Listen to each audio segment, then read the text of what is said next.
ऐसा कहा जाता है कि घर की बहू घर की अन्नपूर्णा होती है। उसके हाथों में माँ अन्नपूर्णा का वास होता है। पर हमारे देश के कई घरों में बहू को सिर्फ खाना बनाने की मशीन समझा जाता है। जैसे लोग बहू लाते हैं तो सिर्फ खाना बनवाने के लिए। ऐसा ही कुछ हाल था हमारी पुष्पा का। पुष्पा की शादी को 20 साल हो गए थे, जिसने सिर्फ खाना ही बनाया था। यहाँ तक कि ना उसके सास ससुर पति बल्कि अब तो उसके बच्चे भी उससे यही उम्मीद करने लगे थे। अब सुबह से शाम हो जाती है और सब अपनी अपनी जगह पे आराम फरमा रहे हैं। सास ससुर भजन सुन रहे हैं, पति टीवी देख रहा है और बच्चे फोन चला रहे हैं। अरे पुष्पा बहू, आज तो संडे है। आज कुछ स्पेशल बना दे खाने में, जिसे मजा ही आ जाए। अरे भाई, संडे हो या मंडे, पुष्पा बहू तो हर रोज खाना बदल बदल कर बनाती है। कब तुम लोग सादा खाना खाते हो भाई? आप भी ना जब देखो उसी की तरफदारी करते रहते हैं। मैं क्या कह रही थी कि आज सांभर और डोसा बना देते हैं। ठीक है माँ जी, आज मैं सांभर और डोसा बना देती हूँ। नहीं नहीं मम्मी, मैं नहीं खाऊंगी सांभर डोसा। मेरे लिए तो पास्ता बना दो, वाइट सॉस वाला। मैं तो वही खाऊंगी। मम्मी, मैं नहीं खाऊंगा पास्ता, मुझे तो बस हलवा खाना है। हाँ हाँ, मम्मी सब बना देगी। अरे बना दो ना जो बच्चे कह रहे हैं। जी ठीक है, मैं बना दूंगी। अरे पुष्पा, मैं ये सब भारी भारी नहीं खाऊंगा। मेरे लिए कुछ हल्का, कुछ सलाद जैसा बना देना। अरे बाबा, तुम सबकी तो रोज अलग अलग फरमाइशें होती हैं। अरे पुष्पा बहू का तो सारा दिन किचन में ही चला जाता है। अच्छा पुष्पा, एक काम करो, तुम जल्दी से खाना बना लो, फिर हम घूमने चलते हैं, ठीक है? जी ठीक है।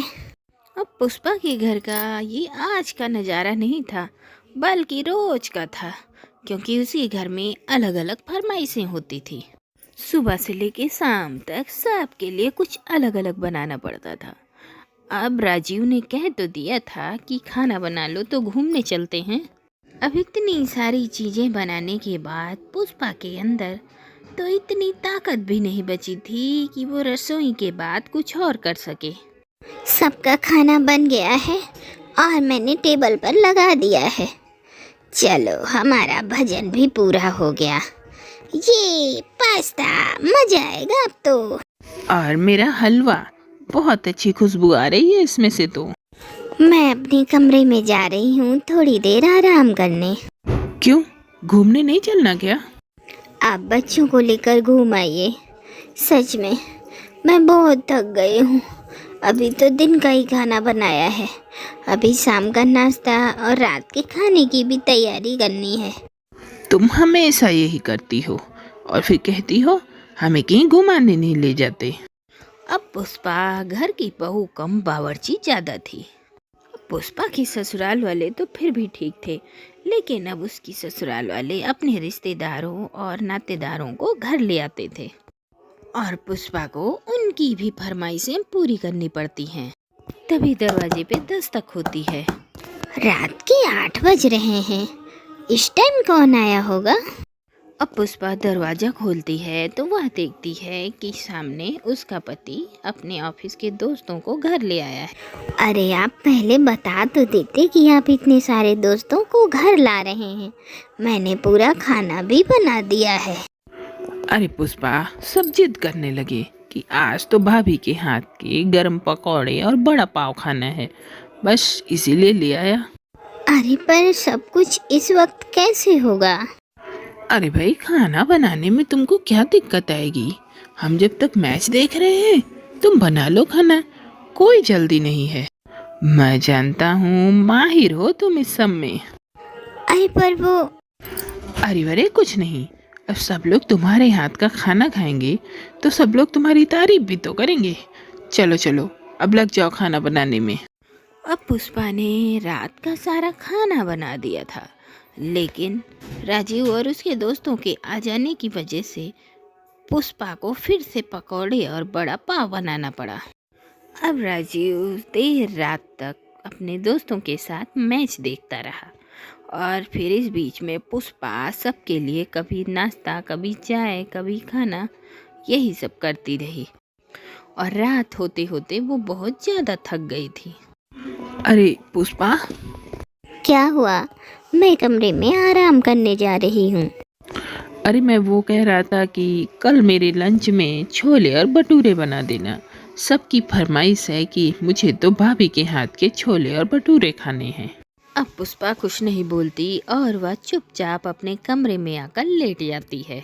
अब पुष्पा इतनी थक जाती है कि वह लेटते ही सो जाती है और पुष्पा की ज़िंदगी तो अब रोज़ एक जैसी रास्ते से गुजरने लगी थी। सुबह उठते ही रसोई में जाना, फिर कमरे में थोड़ा आराम करना, फिर रसोई में जाना।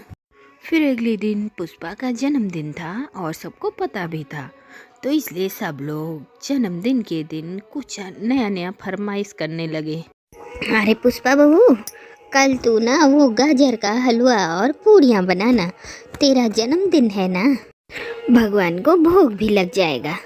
मम्मी, कल आपका बर्थडे है ना, तो मेरे लिए चॉकलेट केक बनाना, जो आपने चिंटू के बर्थडे पे बनाया था। वाह, यम्मी। और मम्मी, आपका बर्थडे है तो आपको तो पाव भाजी पसंद है ना, तो आप बढ़िया मस्त मक्खन वाली पाव भाजी बनाना। मेरे मुंह में तो अभी से पानी आ रहा है। अगर तुम कहो तो तुम्हारी कुछ सहेलियों को बुला लेते हैं।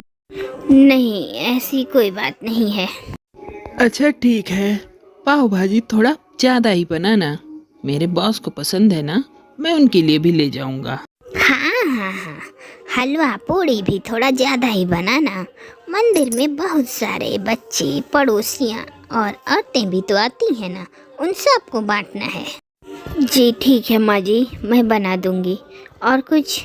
और कल तुम अपनी पसंद का कुछ बना लेना। वो कल बर्थडे तो तुम्हारा ही है ना। अब पुष्पा को अपने जन्मदिन को लेके खुशी तब होती जब उसको अपना जन्मदिन मनाने का मौका मिलता। उसका सारा दिन तो किचन में सुबह से शाम तक खाना बनाने में ही चला गया। अब बर्थडे चाहे पुष्पा का हो या किसी का भी हो, पुष्पा का ठिकाना तो बस एक ही रहता, वो भी रसोई, क्योंकि खाना तो रसोई में ही बनता है। इसके चलते पुष्पा को कभी खुशी, त्योहार या जन्मदिन मनाने का तो मौका ही नहीं मिल पाया। अब वो सब कुछ बनाने के बाद चुपचाप अपने कमरे में जाकर सो गई और सोते ही उसको नींद आ गई। लो, अब देखो, अपने ही जन्मदिन पे अपने ही कमरे में जाके सो गई। खुद केक बनाया और उसको काटा भी नहीं। अरे जा देखो, कमरे में जाकर सो जाती है। हाँ, क्योंकि तुम लोग उसे दिन भर सोने ही तो देते हो ना। मम्मी, आज मुझे ये खाना है, मैं ये नहीं खाऊंगा। आज मेरे बॉस के लिए बना दो, आज मेरे रिश्तेदारों के लिए बना दो। क्या कभी तुम लोगों ने सोचा है कि पुष्पा की जिंदगी कमरे और रसोई तक ही रह गई है। आज उसका जन्मदिन है, फिर भी वो सारा दिन रसोई में खाना ही बनाती रही। किसी को भी ख्याल नहीं आया कि कोई उसका हाथ ही बटा दे या फिर उसे कहीं घुमाने के लिए ही ले जाए। बस घर में सब बैठे बैठे फरमाइशें ही किया करते हैं। पाव भाजी बनाओ, हलवा पूड़ी बनाओ, केक बनाओ, ये बनाओ, वो बनाओ। और फिर पूरा दिन काम करने के बाद थक के जब वो कमरे में चली जाती है तो तुम सब यही कहते हो कि पुष्पा को तो कमरे से रसोई तक ही रहना है। अरे कभी तुम लोग भी खुद की गलतियों को देख लिया करो। आप बिल्कुल सही कह रहे हैं पिताजी, हमने तो कभी इस बात पर ध्यान ही नहीं दिया। पुष्पा की जिंदगी में खाना बनाने को छोड़कर और भी चीजें हैं जो हमने उससे छीन ली है। आज से हम सब मिलकर पुष्पा की मदद करेंगे, ये मेरा वादा है आपसे। फिर अगले दिन सभी हाथ में नाश्ता और केक लिए सामने खड़े थे। अब ये सब देखकर पुष्पा के चेहरे पर मुस्कान थी और आंखों में आंसू। उस दिन तो पुष्पा ने रसोई में पैर भी नहीं रखा और सारा परिवार शाम को एक साथ घूमने गया।